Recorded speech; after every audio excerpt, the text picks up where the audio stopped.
السلام علیکم۔ آج کی کہانی میرا میکا ماں سے۔ کہانی سے پہلے if you are new on our channel and you haven't subscribed yet تو ہمارا چینل بیا اور مالا سبسکرائب کیجیے and do not forget to press the bell icon۔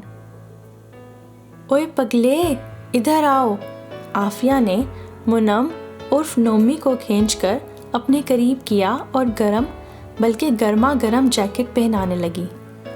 گرما گرم اس معنی میں کہ جیکٹ کو ہیٹر کے قریب رکھ کر گرم کیا گیا تھا۔ جیکٹ دیکھتے ہی نومی چیخنے چلانے لگا، نہیں پلیز عافیہ مامی، میں جیکٹ نہیں پہنوں گا۔ اس نے احتجاج کرتے ہوئے اپنی جرسی اوپر کی۔ یہ دیکھیں، سب سے نیچے بنیان، پھر ہائی نیک، پھر سویٹر، پھر شرٹ اور اس کے اوپر جرسی، اور اب یہ جیکٹ۔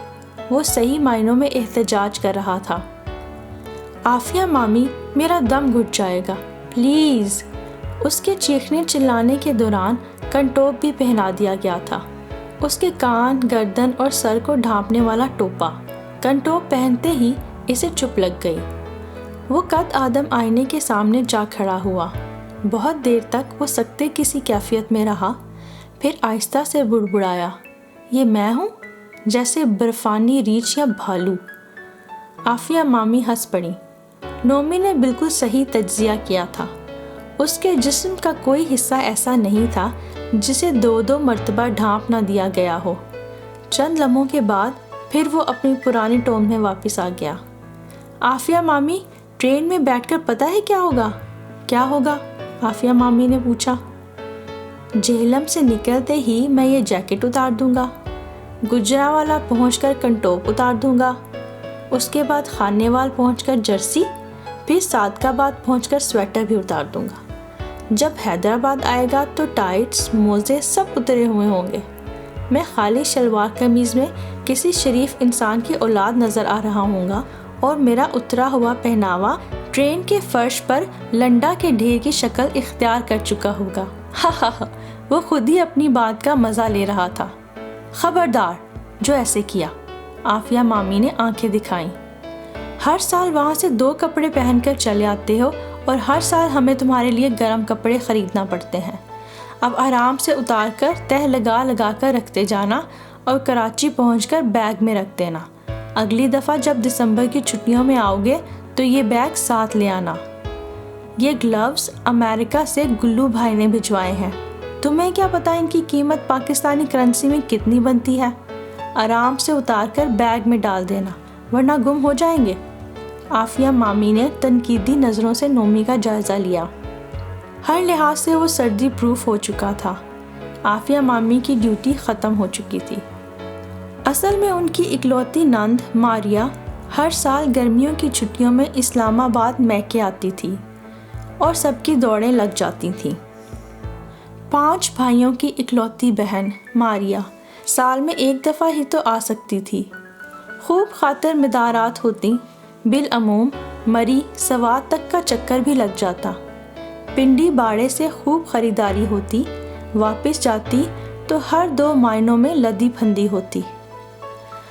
اب کہ امی کی بیماری کی وجہ سے آنا پڑا، جو اتنا طویل قیام ہو گیا کہ کراچی واپس جاتے جاتے دسمبر کیا جنوری بھی آدھا گزر گیا تھا۔ اب واپس جانے کا پروگرام بنا تو آٹے دال کا بھاؤ معلوم ہوا۔ کوئی سردی پڑی اسلام آباد میں اس مرتبہ۔ اسلام آباد میں پیدا ہونے، پلنے بڑھنے، جوان ہونے والی ماریا، جو 10 سالہ کراچی میں قیام کے دوران اسلام آباد میں بہت سردی ہے کا ہر سال سنا کرتی تھی، چشمدید گواہ بن گئی۔ امی کی وفات کے بعد واپسی پہ دل ویسے ہی پگھلا جا رہا تھا۔ بار بار آنسو پہنچتی اور بے دم ہو کر گر جاتی۔ ماریا کی حالت خراب تھی۔ بھائی تم نے تو ماں کی خدمت کر کے بڑا اجر کمایا ہے، جیسے فکرے بھی اس کا غم غلط نہ کر سکے۔ ماں سے جدائی کے دکھ نے اسے اس قدر نڈھال کر رکھا تھا کہ وہ سفر کی تیاری کے لیے اٹھتی اور پھر مٹی کی ڈھیر کی طرح ڈھہ جاتی۔ عافیہ کی ذمہ داری نومی کو ٹرین میں ہونے والے متوقع ٹھنڈ سے محفوظ رکھنے کے لیے کپڑے پہنانے کی تھی، جبکہ انیلا ماریا کی چھوٹی بھابھی کی ذمہ داری راستے کے لیے طرح طرح کے پکوان تیار کرنے کی تھی۔ سب سے پہلے اس نے چپس تلے، پھر سینڈوچز، برگر، اس کے بعد سونف اور ثابت دھنیے کی یخنی والے پلاؤ کے ساتھ چٹپٹے کباب، نومی کے لیے میکرونیز۔ صبح سے باورچی خانے سے اشتہا انگیز خوشبوئیں آ رہی تھیں۔ نومی خوشی خوشی ہر چیز کو چکھ کر نعرے لگا رہا تھا، واہ بھئی واہ، ممانی ممانی ہو تو ایسی، لگتا ہے سارے سال کی حسرتیں اس سفر میں پوری ہو جائیں گی۔ گاہے بگاہے گھر کے سارے افراد ماریا کو دیکھ رہے تھے۔ پہلی دفعہ ماں کے بعد وہ اپنے گھر جا رہی تھی اور رونا نہیں تھم رہا تھا۔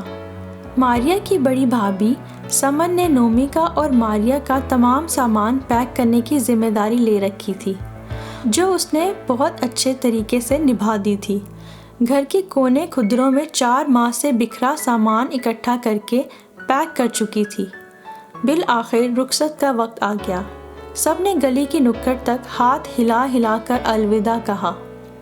اسٹیشن پر ٹرین موجود تھی۔ بھائی نے سارا سامان سیٹ کیا۔ عصر 9 ہدایات دہرائیں، اپنا دھیان رکھنا، الا بلا نہ کھانے دینا اسے، یہ دیکھو نظروں سے نہ اوجھل ہو، انہوں نے نومی کی طرف اشارہ کرتے ہوئے کہا۔ ٹرین آنے اور روانہ ہونے میں 15 منٹ لگے۔ پہنچ کر اطلاع ضرور دے دینا، بھیا نے کہا اور ماریا کے سر پر ہاتھ پھیر کر پلیٹ فارم سے باہر چلے گئے۔ ماریا کے بہت دیر سے رکے آنسو تمام سرحدیں پار کر کر بہہ نکلے۔ ماں موئی تے مگے میکے کی کڑیاں دا جینا، برسوں پہلے پڑھا شعر یاد آ گیا، تمام راستے وہ روتی رہی۔ پل بھر کے لیے ماں کا چہرہ نظروں سے اوجھل نہ ہوا۔ اس نے حیرت سے سوچا، آج تک اس نے کسی سفر میں امی کو اتنا یاد نہیں کیا تھا جتنا آج۔ شاید دنیا ٹھیک کہتی ہے، مائیں زندہ ہوتی ہیں تو آس پاس ہوتی ہیں، مرنے کے بعد دلوں کے اندر آ بستی ہیں۔ جہلم پہنچنے سے پہلے فون شروع ہو گئے۔ اسلام آباد والے پوچھتے کتنا سفر ہو گیا، کراچی والے پوچھ رہے تھے کتنا سفر باقی ہے۔ بوجھل اور دکھی دل کے ساتھ آخر سفر تمام ہو ہی گیا۔ ماریا نے سامان سمیٹا اور ٹرین رکنے سے پہلے ہی نومی نے پاپا کو دیکھ کر چھلانگ مار دی۔ سامان گاڑی میں رکھ کر ابھی ریلوے کراسنگ تک بھی نہیں پہنچے تھے کہ گاڑی سے زور سے کوئی چیز ٹکرائی، ونڈ سکرین کرچی کرچی ہو گئی۔ نومی کے پاپا نے زور سے بریک لگائی۔ اللہ جانے 2 تھے یا 4، پنجابی تھے یا پٹھان، بس لوٹنے والوں نے جی بھر کے لوٹا۔ موبائل، پرس، بازو میں موجود چوڑیاں تک اتروا کر جانے کی اجازت ملی۔ شکر ہے جان بچ گئی۔ نومی اور ماریا دم سادے بیٹھے رہے۔ نومی کا بیکار سا موبائل کہیں سیٹ کے نیچے گرا ملا۔ بیل ہوئی۔ ماریا نے لرزتے ہاتھوں سے آن کیا۔ ماریا، تمہارا اور انیس کا نمبر بزی جا رہا ہے، خیریت ہے؟ دونوں ہی بات کر رہے ہو کہیں؟ عافیہ نے پوچھا۔ ماریا پھوٹ پھوٹ کر رو دی۔ کیا کہتی کہ آپ نے سردی سے بچنے کے لیے بندوبست بہت اچھا کیا، کھانے پینے کی راستے میں کوئی تنگی نہیں ہوئی، بستر بڑا آرام دہ بنا کر دیا تھا کہ سفر میں نیند آرام و سکون کی ہو، تکیے تک ہمراہ کر دیے، بس جان و مال کی حفاظت و سلامتی کی دعائیں دینا بھول گئے، اس لیے بھول گئے کہ ممتا کے علاوہ یہ کام کوئی کر ہی نہیں سکتا۔ ماریا یہ سوچتے ہوئے ہچکیوں کے ساتھ رو پڑی۔